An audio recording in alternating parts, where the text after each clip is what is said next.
Bonjour à tous.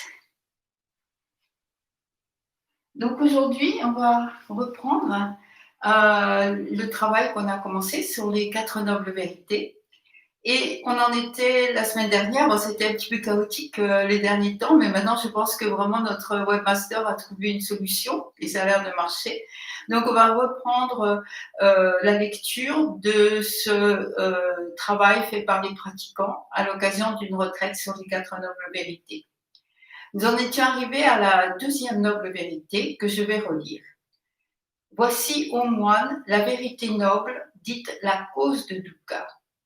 C'est cette soif qui produit la réexistence et le redevenir, qui est liée à une avidité passionnée et qui trouve une nouvelle jouissance tantôt ici, tantôt là, c'est-à-dire la soif des plaisirs des sens, la soif de l'existence et du devenir, et la soif de la non-existence.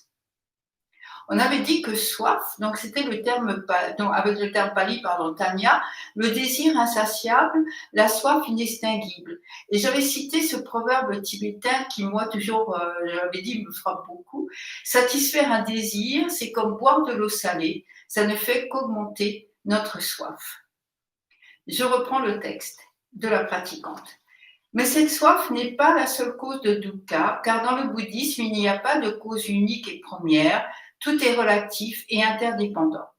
Cette soif elle-même est conditionnée par la sensation, qui est elle-même conditionnée par le contact, etc. C'est l'enseignement du Bouddha sur la coproduction conditionnée, pratika samutpada. La soif n'est que la cause la plus immédiate de dukkha, mais pas la cause unique. Une grande partie de ce texte est tirée du livre de Valpola Rahula, l'enseignement du Bouddha. On distingue trois sortes de soif. Soif des plaisirs des sens, soif de l'existence et du devenir, soif de la non-existence. Ces différentes sortes de soif reposent sur l'idée erronée de l'existence d'un moi, d'une entité substantielle et permanente, d'un territoire à nourrir et à défendre.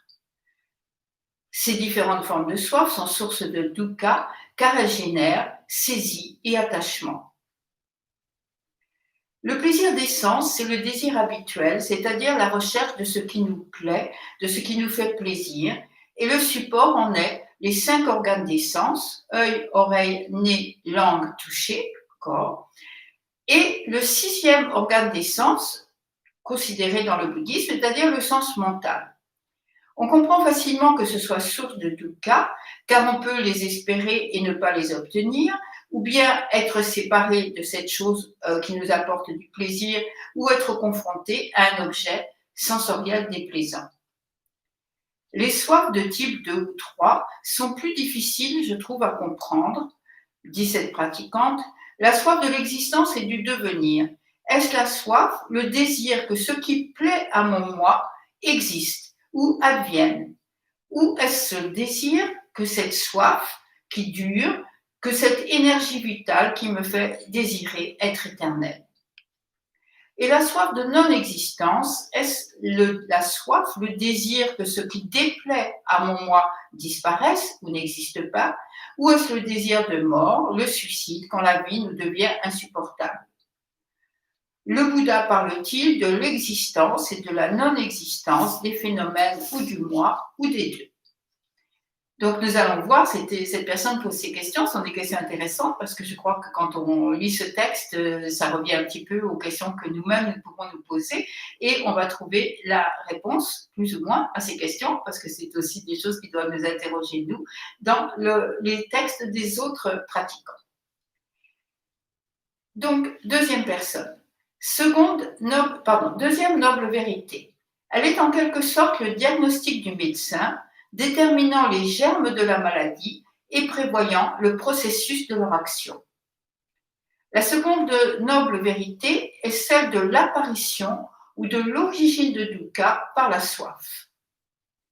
C'est cette soif, ce désir, cette avidité, cette cupidité qui, en se manifestant de manière variée, donne naissance à toutes les formes de souffrance et à la continuité des êtres. Mais il ne faudrait pas la prendre pour la cause première, car il n'est pas possible qu'il y ait une cause première, puisque selon le bouddhisme, tout est relatif et interdépendant. Ainsi, la soif n'est ni la première ni l'unique cause de l'apparition de dukkha, mais c'est la cause la plus palpable, la plus immédiate, la chose principale, la chose qui est la plus répandue. Ici, le terme soif comprend non seulement le désir et l'attachement au plaisir des sens, à la richesse, à la puissance, mais aussi l'attachement aux idées, aux idéaux, aux opinions, aux théories, aux conceptions et aux croyances. Tout cela sont encore des paragraphes de l'enseignement du Bouddha de Raoula.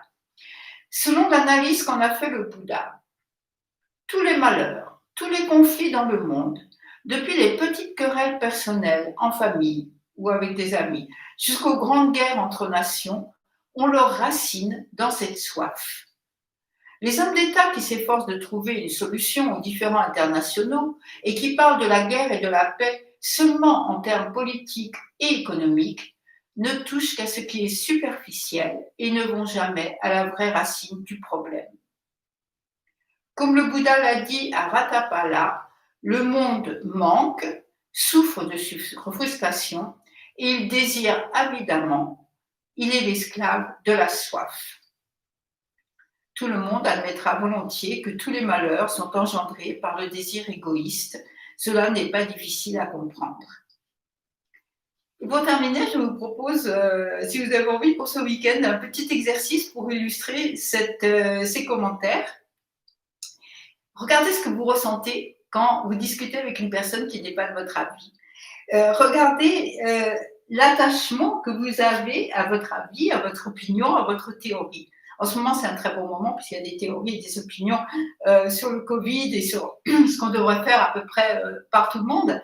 Donc, regardez comment est-ce que vous réagissez et regardez cette soif de saisie et d'attachement que nous avons à nos propres concepts, à nos propres opinions et à notre propre vue. Voilà, c'est un petit exercice amusant pour le week-end. Je vous remercie, je vous retrouve lundi. Merci.